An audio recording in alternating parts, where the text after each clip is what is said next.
Hello everyone, আসসালামু আলাইকুম। আশা করছি আপনারা সবাই অনেক ভালো আছেন। আমরা সবাই আলহামদুলিল্লাহ ভালো আছি।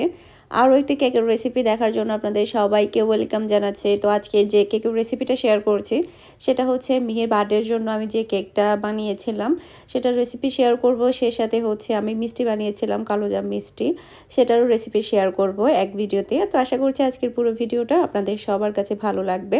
তো এখানে হচ্ছে আমি ময়দা নিয়েছি 2/3 কাপ। তো এরপরে হচ্ছে এটাকে আমি খুব ভালোভাবে চেলে নিয়েছি। ময়দাটা হচ্ছে আপনার প্যাকেটের ময়দাটা অ্যাড করবেন, এতে করে কেকটা অনেক ভালো হবে। খোলা ময়দা দিয়ে কখনো কেক বানাবেন না। কেকের জিনিসগুলো অনেক বেশি সেনসিটিভ হয়ে থাকে। কেক বানানো সহজ, তবে প্রপারলি বানাতে পারলে কেকগুলো অনেক বেশি মজা হয় আর মাশাআল্লাহ অনেক বেশি সফটও হয়। তো এরপরে হচ্ছে 1 চা চামচের মতো আমি হচ্ছে দিয়ে দিলাম বেকিং পাউডার। এরপরে হচ্ছে মালয়েশিয়ান ব্র্যান্ডের হচ্ছে আমি কোকো পাউডার দিয়েছি 1/4 কাপ পরিমাণ। তো আপনারা চাইলে কোকো পাউডারের পরিমাণটা আরেকটু কমিয়ে দিতে পারেন। আর অন্যান্য ব্র্যান্ডের চাইতে মালয়েশিয়ান ব্র্যান্ডটা মানে লাল প্যাকেটে যেটা পাওয়া যায় 1 কেজির, ওটা অনেক বেশি ভালো হয়। আপনারা ওটা দিয়ে চকলেট কেক বানালে চকলেট কেকটা খেতে অনেক বেশি টেস্টি হবে। ওটা 1 কেজি মেবি 600 টাকা নিবে। আগে 500 টাকা ছিল, এখন দাম বেড়েছে মেবি। আমি শিওর না, 500 প্লাস হবে, 600 মতো হবে এরকম আর কি। তো এরপরে হচ্ছে কোকো পাউডারটাকে ভালোভাবে চেলে নিতে হবে, কারণ এটা একটু দলা পাকিয়ে থাকে। তো এটাকে অবশ্যই ভালো করে চেলে নিয়ে তারপরে হচ্ছে পুরো শুকনো উপকরণটা একসাথে হ্যান্ড উইক্স দিয়ে ভালোভাবে মিক্স করে নিতে হবে। এটাও কিন্তু খুবই ইম্পর্টেন্ট কেক তৈরির ক্ষেত্রে। যদি খুব ভালোভাবে মিক্স না হয় তাহলে দেখা যায় কি, যখন আমরা অনেক সময় কেক বানাই তখন ফুটা ফুটা ফুটা ফুটা হয়ে থাকে বা ময়দা ফুটা ফুটা হয়ে থাকে, এটা আর হবে না। তো এরপরে এখানে আমি নিয়েছি স্বাভাবিক তাপমাত্রার 4টা ডিম। ডিমের কুসুম আর হচ্ছে সাদা অংশ আমি আলাদা করে নিয়েছি। এরপরে হচ্ছে একটা ইলেকট্রিক বিটার দিয়ে হাই স্পিডে আমি এটাকে বিট করে নিব। এরপরে যখন একটু ফেনা ফেনা সৃষ্টি হবে আমি এখানে দিয়ে দিব 1/2 কাপ পরিমাণ চিনি।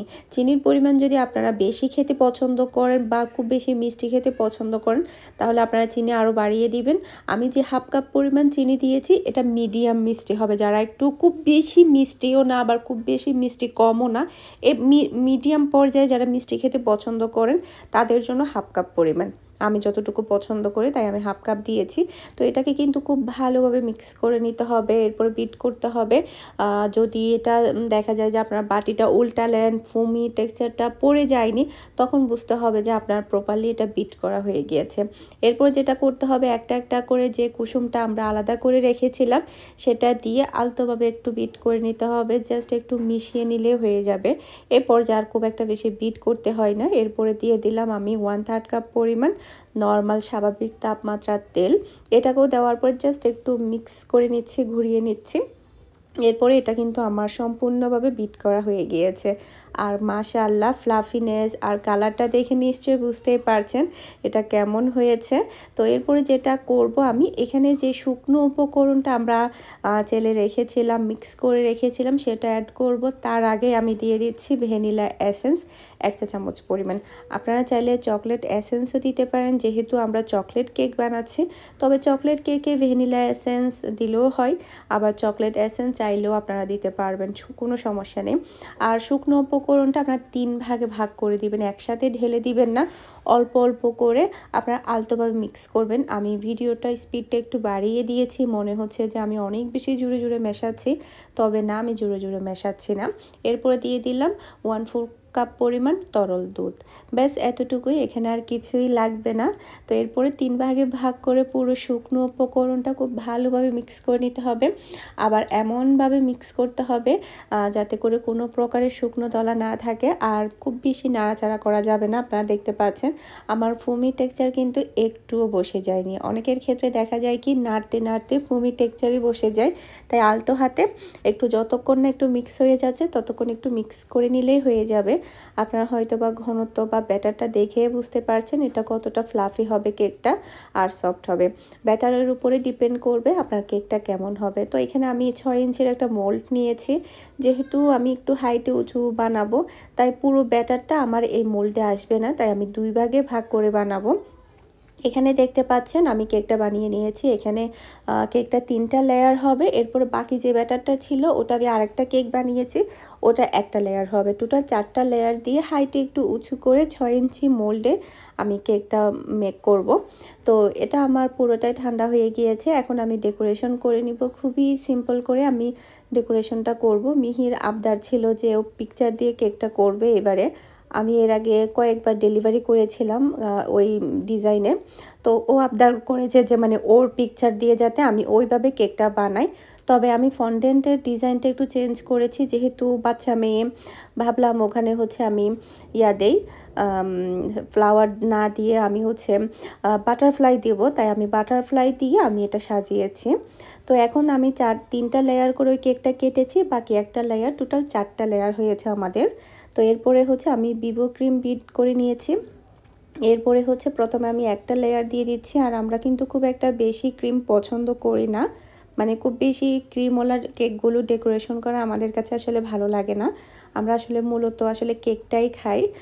দেখা যায় কি ক্রিমটা আমরা খুব একটা বেশি খাই না, এক সাইডে রেখে দেই কেকের ক্রিমটা আর কি। চকলেট ক্রিম হলে আলাদা ব্যাপার, তবে ভ্যানিলা কিংবা হচ্ছে অন্যান্য কালারফুল ক্রিমগুলো আমরা খুব কম খাই। সাদা ক্রিম হলে তো খাওয়া যায়, তবে কালারফুল আমরা খুব একটা কম খাই না বললেই চলে।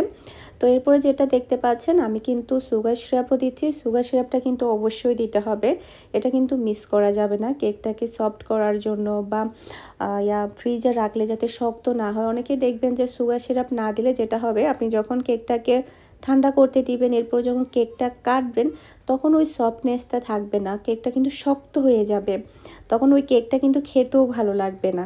আর সুগার সিরাপটা দিলে আপনি 1 সপ্তাহ অবধি কেকটা ফ্রিজে রাখবেন, কোনো প্রকারের কেকটা শক্ত হবে না, যেরকম বানাবেন সেরকমই আপনারা কাটার পরে খেতে পারবেন। তো আশা করছি আপনাদের কাছে আজকের পুরো রেসিপিটা কিংবা পুরো ভিডিওটা আপনাদের সবার কাছে ভালো লেগেছে। এরপর আমি যেটা করেছি, কেকটাকে ক্রাম কোটিং করে আমি 20 মিনিটের জন্য রেখে দিয়েছি। এরপর ওটাকে আমি ফাইনাল আরও একবার কভার করব ক্রিম দিয়ে। এদিকে আমি যেটা করছি, আমি ফন্ডেন্টটা রেডি করে নিচ্ছি। এখানে আমি হোয়াইট কালারের ফন্ডেন্ট দিয়ে হালকা একটু রেড কালার দিয়েছি, যাতে করে পিঙ্কিশ একটা ভাব আসে, কারণ মিহির ড্রেসটা হচ্ছে হালকা একটু পিঙ্ক কালারের ছিল। তাই ভাবলাম যে পিঙ্ক কালার, আসলে বাচ্চাদের ভাগ্যে দেখা যায় কি পিঙ্ক কালারের ড্রেস হয়ে যায়। গতবারের বার্থডে ড্রেসটাও পিঙ্ক কালার ছিল, এবারেটাও হয়ে গিয়েছে। ম্যাক্সিমাম দেখা যায় বাচ্চাদের ড্রেসগুলো পিঙ্ক কালারই হয়। তো ফন্ডেন্টটা বেলে এখানে হচ্ছে আমি বাটারফ্লাই কেটে নিচ্ছি। আমার হচ্ছে বাটারফ্লাই কাটার ছিল 3টা সাইজের, তো আমি 3টা সাইজেরই কেটে নিচ্ছি। কেকটা আসলে খুবই সিম্পল করে সাজিয়েছি, আপনারা চাইলে বাচ্চাদের জন্য আপনাদের মন মতো করে সাজাতে পারেন।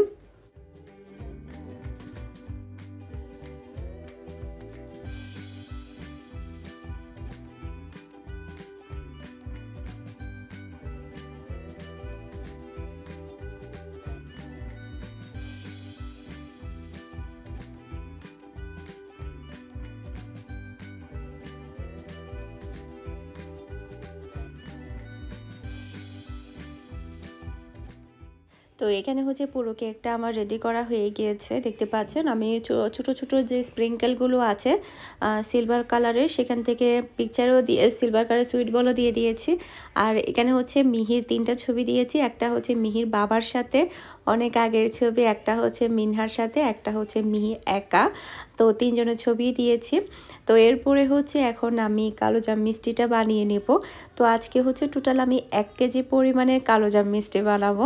তো এর জন্য হচ্ছে আমি এখানে 2টা স্বাভাবিক তাপমাত্রার ডিমকে খুব ভালোভাবে কাঁটা চামচ দিয়ে ফেটিয়ে নিচ্ছি। এটা কিন্তু অনেক বেশি ইম্পর্টেন্ট, যাতে করে কোনো প্রকারের সাদা অংশের লালা বা কোনো প্রকারের টিয়া যাতে না থাকে, লাম্পস যাতে না থাকে, সেজন্য খুব ভালোভাবে কিন্তু এটাকে মিক্স করে নিতে হবে, কাঁটা চামচ দিয়ে ফেটিয়ে নিতে হবে। এরপরে যেটা করছি, আমি এখানে পাউডার দুধ নিয়ে নিচ্ছি টোটাল 1 কাপ পরিমাণ। আপনারা ডানু দিয়ে মিষ্টিটা তৈরি করবেন, কারণ অন্যান্য ব্র্যান্ডের দুধগুলো দিয়ে খুব একটা বেশি ভালো হয় না। ডানুর মধ্যেও আবার কিন্তু 2-3 রকম আছে। আপনার ডানু যেটা ফুল ক্রিম মিল্ক যেটা আছে, সেটা দিয়ে আপনারা মিষ্টি বানাবেন, মিষ্টিগুলো অনেক বেশি ভালো হবে। এছাড়া অন্যান্য নিডু কিংবা অন্যান্য ভালো ভালো ব্র্যান্ড যেগুলো আছে সেগুলো দিয়েও বানাতে পারেন, তবে ডানু দিয়ে বানালে আপনার ফুল ক্রিম দিয়ে অবশ্যই বানাতে হবে। এরপরে হচ্ছে আমি হাফ কাপ পরিমাণ ময়দাকেও চেলে নিয়েছি, দুধটাকেও চেলে নিয়েছি। এরপর 2 চা চামচ পরিমাণ ঘি দিয়ে আমি এটাকে খুব ভালোভাবে দুধ আর হচ্ছে ময়দার সাথে ভালোভাবে মিক্স করে নিয়েছি। এটা কিন্তু অনেক বেশি ইম্পর্টেন্ট, খুব ভালোভাবে মিক্স করে নিতে হবে। আর এরপরে হচ্ছে আমি এখানে ডিমের যে ব্যাটারটা আছে সেটা দিয়ে দিচ্ছি। অনেকে বলে যে ডিম থেকে ডিমের গন্ধ আসে, তো ডিমের গন্ধটা যাতে না আসে এর জন্য হচ্ছে আমি ভ্যানিলা এসেন্স দিলাম 1 চা চামচের মতো। এতে করে দেখা যাবে সুন্দর একটা ফ্লেভার আসবে, ডিমের গন্ধটা আর আসবে না। নর্মালি মিষ্টির ক্ষেত্রে কিন্তু ডিমের গন্ধ আসে না, যদি কেউ দিতে চান তাহলে দিতে পারেন। এরপরে 2 টেবিল স্পুনের মতো আমি এখানে সুজি দিয়েছি। এরপরে খুব ভালোভাবে এটাকে আমি মিক্স করে নিচ্ছি। আর এটা কিন্তু প্রথমে একটু আঠালো আঠালো হবে, এরপরে যখন এটা 10 মিনিটের জন্য রেস্টে রাখা হবে তখন কিন্তু এটা খুব ভালোভাবে অ্যাক্টিভ হয়ে যাবে। একটু আঠালো করে ডোটা তৈরি করে নিতে হবে। আর আমি শুধুমাত্র 2টা ডিম দিয়ে করেছি, আপনারা চাইলে দুধ দিয়েও করে নিতে পারেন। ওটা আসলে একটু প্রবলেম হয়, অনেক সময় ফেটে যায় বা হতে চায় না, তবে ডিম দিয়ে আপনারা 100 মিষ্টিটা বানিয়ে নিতে পারবেন, কোনো প্রকারের প্রবলেম হবে না ইনশাআল্লাহ। তো 10 মিনিটের জন্য ঢাকা হয়ে গিয়েছে। 10 মিনিট পরে এখন আমি যেটা করব, হাতের মধ্যে একটু ঘি লাগিয়ে নিব। এরপরে হচ্ছে সবগুলো মিষ্টি আমি বানিয়ে নেব। তো আপনারা সাইজটা বড়ও রাখতে পারেন আবার ছোটও রাখতে পারেন, আপনাদের ইচ্ছে। একটু মিডিয়াম সাইজ করে বানালে 18 থেকে 20টা বা 22টা মিষ্টি হয়ে যায় অনায়াসে। তো আজকে আমি একটু বড় বড় করে বানিয়েছি, যার কারণে আমার 16 কি 17টা বা 15টা মতো মিষ্টি হয়েছে, খুব একটা বেশি মিষ্টি হয়নি, যেহেতু আমার সাইজে মিষ্টিটা একটু বড় বড় ছিল। এখন হচ্ছে মিষ্টিটা ভেজে নেওয়ার পালা। চুলাটা একেবারে মিডিয়ামে আছে। এরপরে আঙ্গুল চুবিয়ে রাখা যাবে ওই রকম গরম, জাস্ট গরমটা হচ্ছে ওই পর্যায়ে কিন্তু মিষ্টিটা দিয়ে দিতে হবে। গরম তেলে কিন্তু মিষ্টি দেওয়া যাবেই না, বা মিডিয়াম গরমও দেওয়া যাবে না। জাস্ট ঠান্ডা থেকে একটু গরম হয়ে আসছে ওই পর্যায়ে মিষ্টিটা দিতে হবে। চুলাটা ওই পর্যায়ে থাকবে, বাড়ানো যাবে না।